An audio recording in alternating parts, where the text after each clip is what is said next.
Alguém hackeou meu celular e vendeu minhas conversas no Twitter.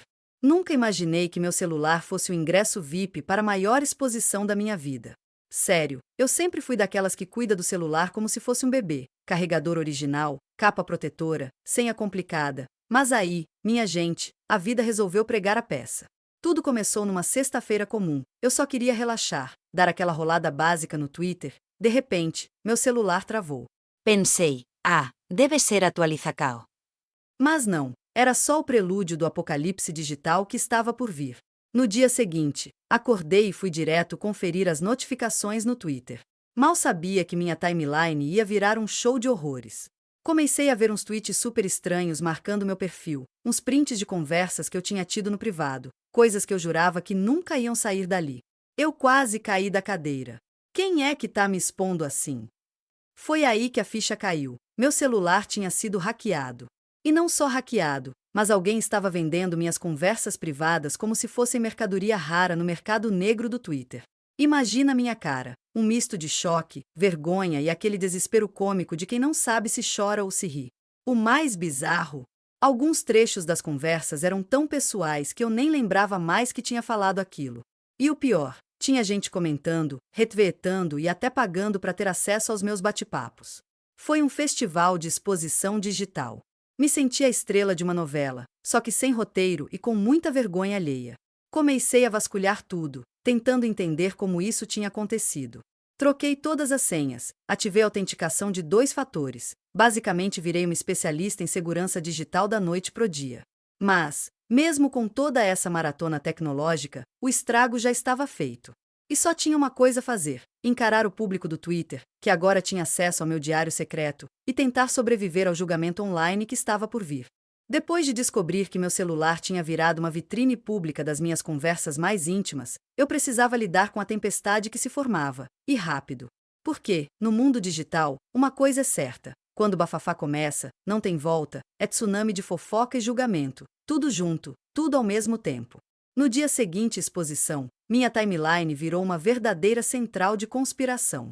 Os prints das minhas conversas bombavam mais que notícia de celebridade, e tinha gente criando memes, fazendo piada e, claro, julgando. Foi aí que percebi o quão cruel e divertido o Twitter pode ser. Teve de tudo, uns rindo da minha cara, outros me defendendo como se eu fosse vítima de um reality show maluco, e uns tentando decifrar até o significado oculto dos emojis que eu usava. Juro que vi uma análise psicológica dos meus GIFs. Quem faz isso, minha gente? O mais engraçado e desesperador foi quando começaram a surgir perfis fakes fingindo ser eu, postando comentários ainda mais absurdos, só pra trollar. Um deles até lançou uma enquete perguntando qual foi a pior coisa que ela disse no privado. E claro que a galera participou. A internet é um circo, e eu acabei virando a palhaça principal. Enquanto isso, minha vida offline também virou uma comédia pastelão. Meus amigos começaram a me zoar sem parar, me mandando mensagens tipo: "E aí, o que você achou de ser celebridade do escândalo do Twitter?" E minha família? A família. A minha mãe ligou perguntando se eu estava sendo processada e se precisava de advogado. Meu pai só mandou uns áudios rindo e dizendo que isso é castigo por mexer com o celular sem cuidado. Imagina o sufoco. O mais tenso: ter que explicar para o trabalho o que estava acontecendo, porque, claro, a notícia correu solta até por lá. Teve colega que chegou a perguntar se eu estava fazendo campanha para me promover, e não teve jeito. Tive que fazer um comunicado oficial de que era tudo um ataque hacker, que eu não estava vendendo minhas conversas nem nada do tipo. Só faltou fazer cartaz e distribuir café na recepção para acalmar os ânimos. Mas o pior mesmo foi perceber que, por mais que eu tentasse apagar o fogo, as conversas continuavam circulando, e gente nova aparecendo toda hora para dar uma bisbilhotada. Era uma exposição digital que não tinha botão desligar. E nesse meio tempo, eu só conseguia pensar: e agora? Será que vou conseguir virar gente de novo ou tô fadada a ser o meme ambulante do ano? Depois da exposição das minhas conversas no Twitter, minha vida virou uma verdadeira novela policial digital, só que com muito mais memes e menos CSI. Eu precisava descobrir quem, em sã consciência, tinha tido a ousadia de invadir meu celular e transformar meu privê em espetáculo público. Era questão de honra, ou pelo menos de sobrevivência social. Comecei com o básico: falar com as autoridades digitais, tipo suporte das redes sociais, meu provedor de internet, tudo o que tinha direito. Me senti uma detetive amadora, colocando minha lupa imaginária na tela do celular, tentando seguir pistas que me levassem ao responsável por esse desastre. Claro que isso gerou um monte de tentativas frustradas, senha de e-mail que eu já tinha esquecido, perguntas de segurança que nem eu sabia responder direito, e até umas confusões engraçadas, tipo quando quase bloqueei minha conta porque tentei entrar do computador da minha mãe, que, diga-se de passagem, tem a senha mais fácil do mundo, 1234. Mas a saga não parou por aí. Enquanto isso, na internet, as teorias conspiratórias pipocavam mais rápido que notícia ruim. Teve gente dizendo que era ex-namorado vingativo, teve quem sugerisse uma hacker profissional, uma espécie de vilã digital maquiavélica, e até um pessoal que achava que era eu mesma tentando me promover criando uma crise falsa. Juro, algumas dessas teorias eram tão criativas que dava até vontade de agradecer pelo show de imaginação, só que não. Meus amigos também entraram no clima investigativo. Criaram grupos no WhatsApp para discutir pistas, analisar prints e tentar montar um perfil do invasor. Teve até quem sugerisse contratar um hacker do bem para revidar, mas eu disse calma, vamos manter a sanidade. A situação virou até piada entre a turma, porque além de exposta, eu era agora investigadora e vítima ao mesmo tempo. Durante essa fase, comecei a reparar que minha vida digital tinha várias brechas. Descobri que tinha me cadastrado em uns sites duvidosos, que eu nem lembrava mais, e isso provavelmente facilitou o ataque. Pior foi quando um amigo me mostrou que existia um aplicativo para rastrear invasões em tempo real, e eu, claro, instalei na hora, só para ficar paranoica monitorando se alguém tentava entrar no meu WhatsApp a qualquer momento. Enquanto isso, as conversas vendidas no Twitter continuavam circulando, e eu só pensava, alguém devia me pagar pelos direitos autorais dessa novela toda. O que mais me deixou pasma foi que, em meio ao caos, eu comecei a ganhar seguidores no Twitter, provavelmente fãs do meu drama digital. Confesso que até achei que poderia virar influenciadora, se não fosse pelo detalhe do escândalo.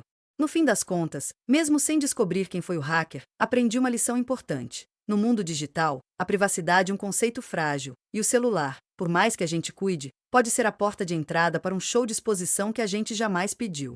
Mas, olha, pelo menos minha vida ficou bem mais divertida depois disso, apesar do perrengue. Depois da investigação frustrada e do show de teorias da conspiração, eu sabia que não podia ficar só esperando as coisas melhorarem sozinhas. Precisava agir rápido, antes que minha vida digital se tornasse um eterno reality show no Twitter.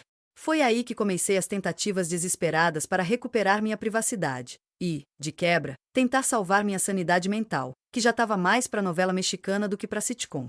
Primeira coisa, virei viciada em trocar senhas.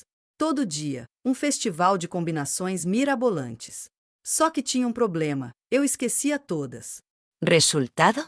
Tive que passar horas usando a opção Esqueci minha senha em todos os meus aplicativos, e isso só aumentava meu desespero.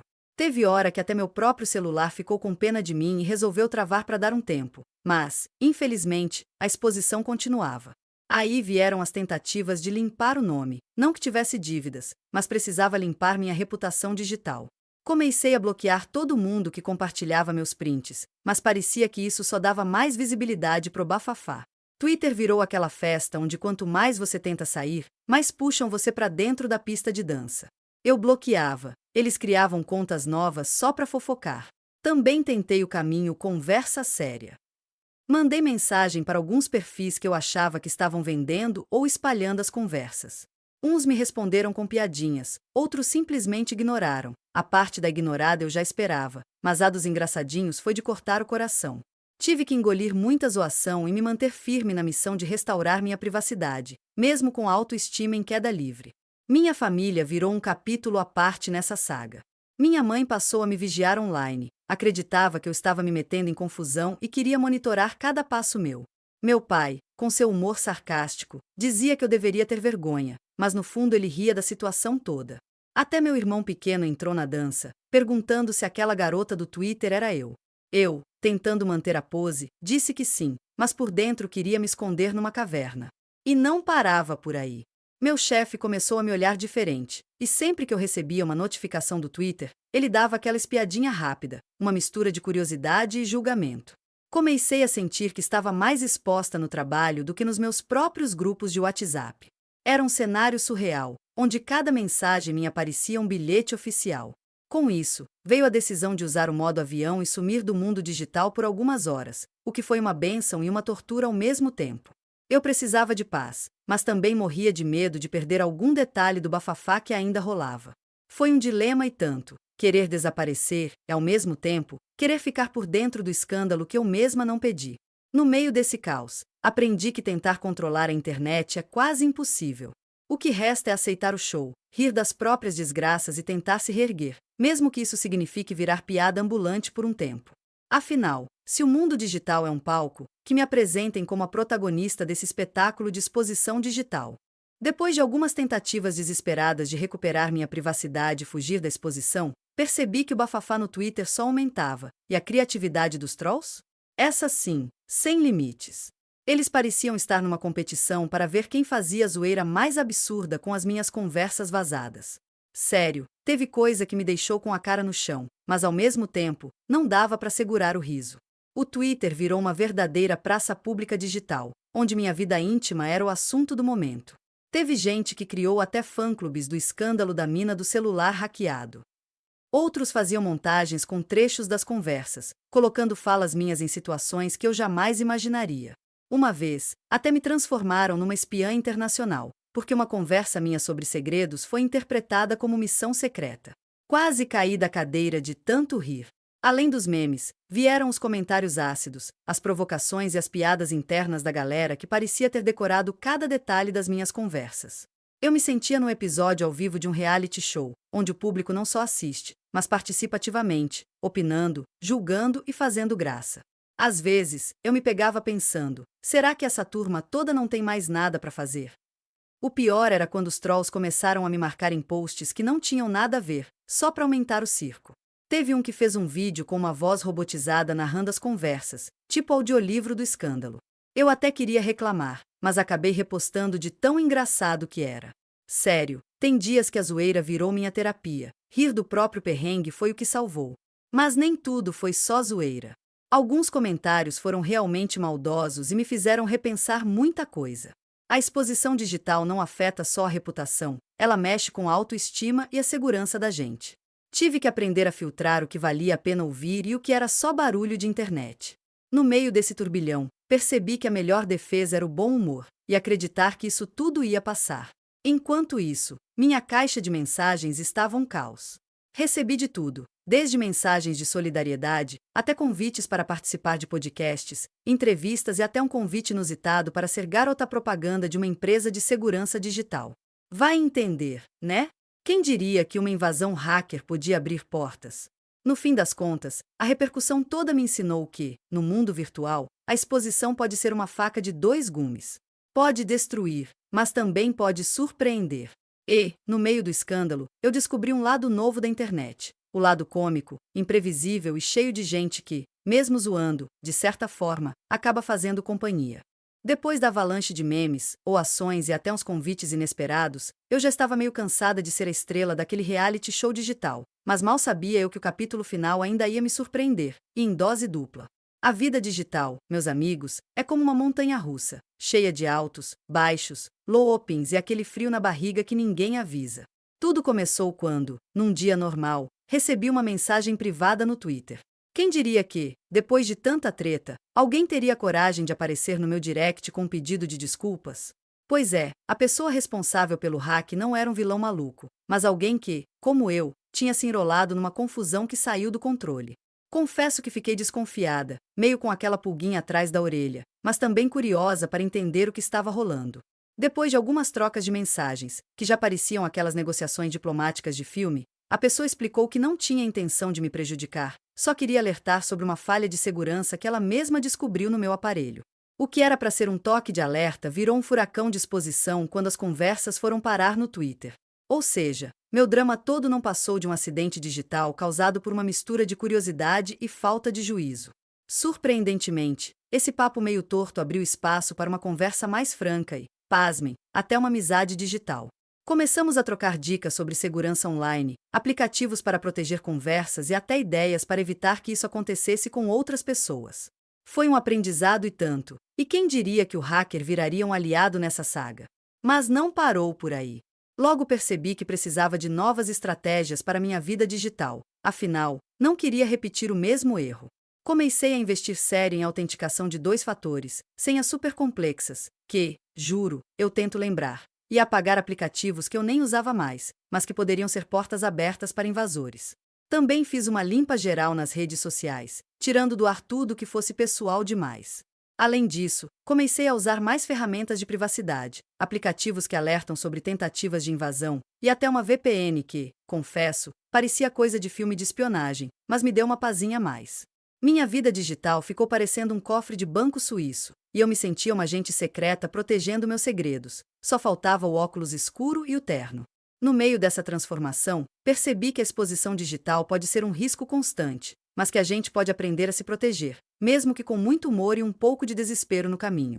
E, olha, se essa história toda serviu para me deixar mais esperta e ainda me render umas boas risadas, já valeu cada perrengue. Depois de toda essa novela que foi meu celular hackeado e minhas conversas vendidas no Twitter, eu podia jurar que a vida ia voltar ao normal. Mas, sabe como é, internet não perdoa e o bafafá sempre deixa umas marcas, e umas risadas também. A volta por cima não foi só um desejo, virou missão pessoal. Afinal, se a vida digital virou um palco, eu tinha que ser a estrela que sabe dar um show de resiliência, bom humor e, claro, uma pitada de vingança do bem. Primeiro, tomei a decisão de transformar aquele episódio nada agradável em aprendizado e até em conteúdo. Comecei a compartilhar minha história com amigos, família e até em grupos online, mas sempre no tom cômico, para que ninguém ficasse com pena, só risse comigo. Isso me ajudou a tirar o peso do episódio e a mostrar que, mesmo na era digital, dá para levar tudo com leveza. Além disso, a experiência me fez repensar muito sobre a exposição que a gente aceita nas redes sociais.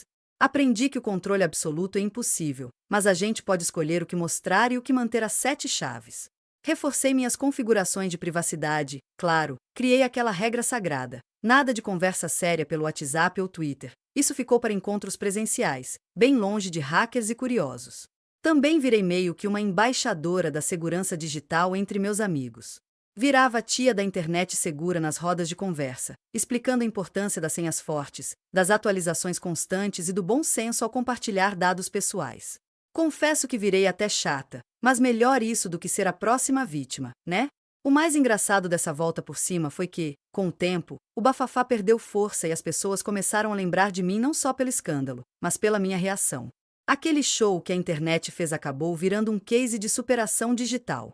E olha, isso virou até assunto em encontros, festas e conversas de café, onde eu sempre aproveitava para fazer piadas sobre minha carreira meteórica como viral do Twitter.